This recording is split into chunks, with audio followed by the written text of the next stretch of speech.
Ça va, ça vient. C'est aussi du sport, effectivement. Avec un gros programme aujourd'hui, comme d'habitude. Chaque lundi, on a remplacé ces jolies jeunes filles par Abdelkader El Messaoudi. Il nous parlera de futsal. C'est le capitaine du Sporting de Strasbourg à l'occasion des 32e de finale de la Coupe nationale.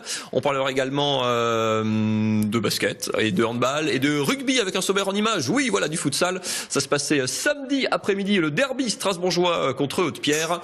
Avec du handball également. Donc les champions du monde, une semaine après le titre des handballeurs français, le PSG, sa grosse armada est à Schiltigheim. Du rugby avec un match au sommet entre Strasbourg, leader, à Gennevilliers, et puis du basket également avec les basketteurs du FCM. Victoire importante contre Challans, c'était samedi soir. Alors forcément, on va commencer par l'affiche, c'était le hand.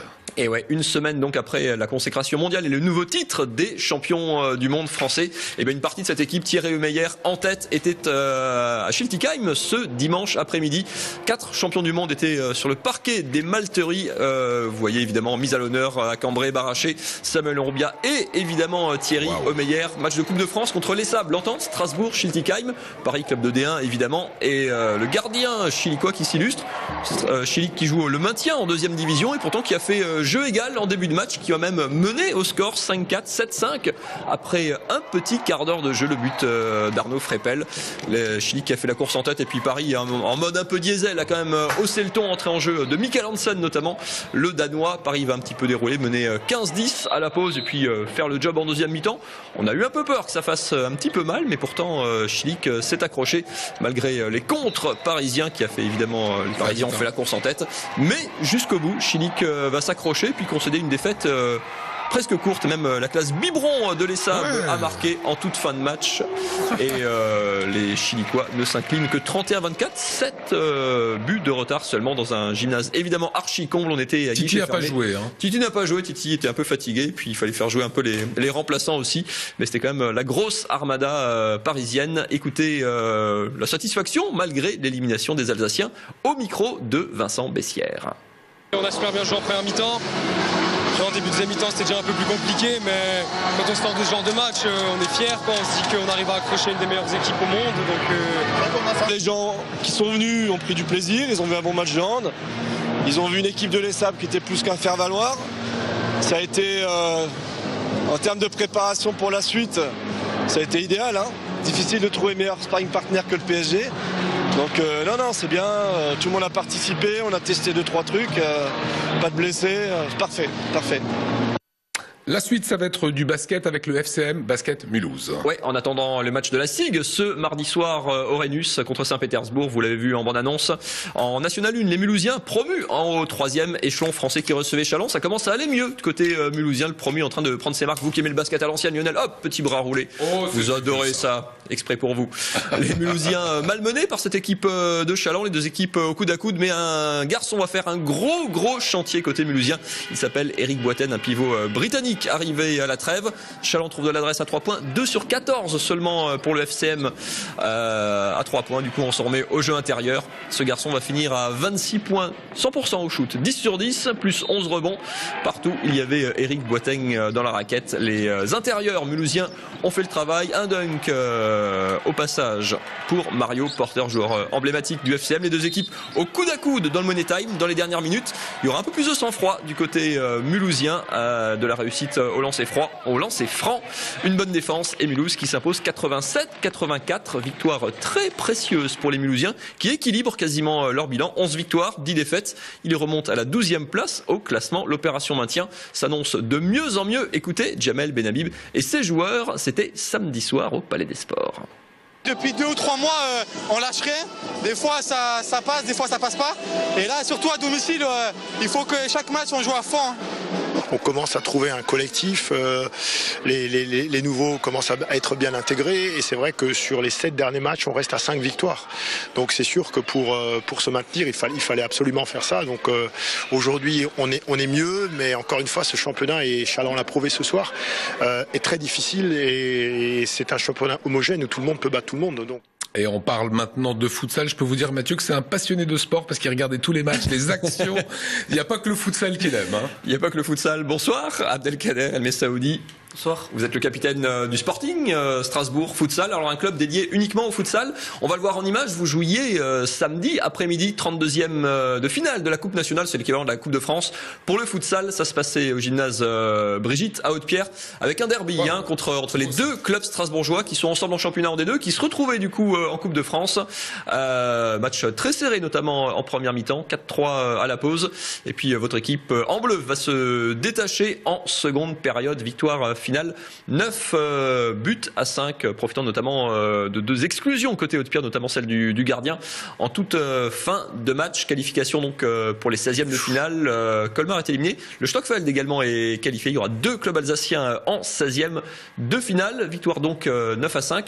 On l'a vu, c'est assez différent le futsal. Vous faites partie dans ce club, et certains joueurs, c'est des clubs que de futsal et vous ne jouez qu'au futsal. C'est pas uniquement la discipline pour l'hiver, c'est vraiment une discipline et un sport à part entière pour l'ensemble de la saison. Oui, en fait, on fait que du futsal. En fait, je suis spécifique futsal. En fait, je joue pas dehors, j'ai arrêté dehors. Et vous veniez du foot sur herbe, comme on dit. Sur herbe, comme tout le monde, en fait. Mais je trouve que c'est un vrai sport spectacle. C'est-à-dire quand on regarde ces images, voilà, c'est pas du sous-football. Au contraire, c'est très technique, ça va vite. Ouais, ça va très très très vite, en fait. C'est plutôt technique, déplacement. Et il n'y a pas de repos, en fait. Ça s'arrête pas, quoi. Ça s'arrête pas, quoi.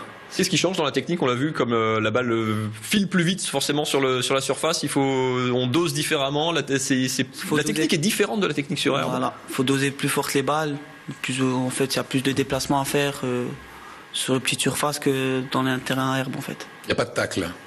Non, interdit. Si, on a le droit au tacle, mais faut pas toucher le joueur. D'accord. Quand quelqu'un frappe, on a le droit de tacler pour contrer la balle. C'est pas du gazon par terre. Voilà. Quoi. Alors ça se joue à 4 contre 4, plus un gardien, 2 fois 20 minutes, avec quasiment 100 temps mort. C'est ça, arrêté en fait. C'est équivalent à 40 minutes quoi, temps écoulé quoi. D'accord. Et du coup, physiquement, on voit, on peut pas se reposer comme parfois sur herbe, on peut pas marcher au futsal. Non, on peut pas marcher, c'est interdit, sinon on perd un joueur en fait. Et vos objectifs pour vous cette année alors? En fait, cette année, on part sur un maintien en fait. On est deux en championnat. On essaie de se maintenir cette année. Essayer de faire quelque chose l'année prochaine, être haut de tableau en fait. Et vous le sentez comment cette année? Cette année, on a une très très belle équipe en fait. Et on peut faire quelque chose en fait. C'est difficile d'amener des joueurs, de faire venir des joueurs au futsal pour leur faire une saison entière au futsal, ou il y a encore beaucoup de joueurs qui partagent leur temps entre les deux? Futsal en fait, en Ligue 1 en fait, en D1, il y a plusieurs joueurs qui viennent d'autres pays quoi. Du Brésil, de l'Espagne. Les gros pays du futsal. Hein. Voilà, il y a des championnats pro d'ailleurs dans certains pays, en Belgique également. Ici, on gagne pas sa vie avec le futsal. Non, si on pourrait gagner sa vie, mais ça en construction, c'est petit à petit en fait. D'accord. En première division, il y a des joueurs, il y a des pros qui ont envie. Ouais, il y a des pros qui touchent des bons salaires quand même. Qui sont des anciens du foot normal quoi. Normal, non, que futsal en fait. Que futsal, que spécifique futsal en fait. Ok, voilà, on a tendance nous à faire l'amalgame de se dire si on va au futsal, c'est qu'on vient de... Non. Pas forcément, justement. Pas forcément en fait. D'accord. Ah, intéressant. Alors vous restez avec nous, Abdelkader, on va juste se repasser par un autre sport, je sais que ça va vous intéresser, c'est du rugby. Rugby avec un match au sommet en Fédéral 2 pour le Rugby Club de Strasbourg qui était en déplacement à Gennevilliers, le Strasbourg leader qui se déplaçait chez son second. Match important parce qu'en cas de victoire, Gennevilliers aurait pu revenir à hauteur, voire dépasser les Strasbourgeois. Ça se passait ce dimanche après-midi en région parisienne. Les images sont signées Mathieu Saint-Pic avec un match compliqué, match fermé, gros match d'hommes. Ça a été un gros duel pour les deux équipes avec Gennevilliers en noir qui prend, vous voyez, grosse défense des Strasbourgeois.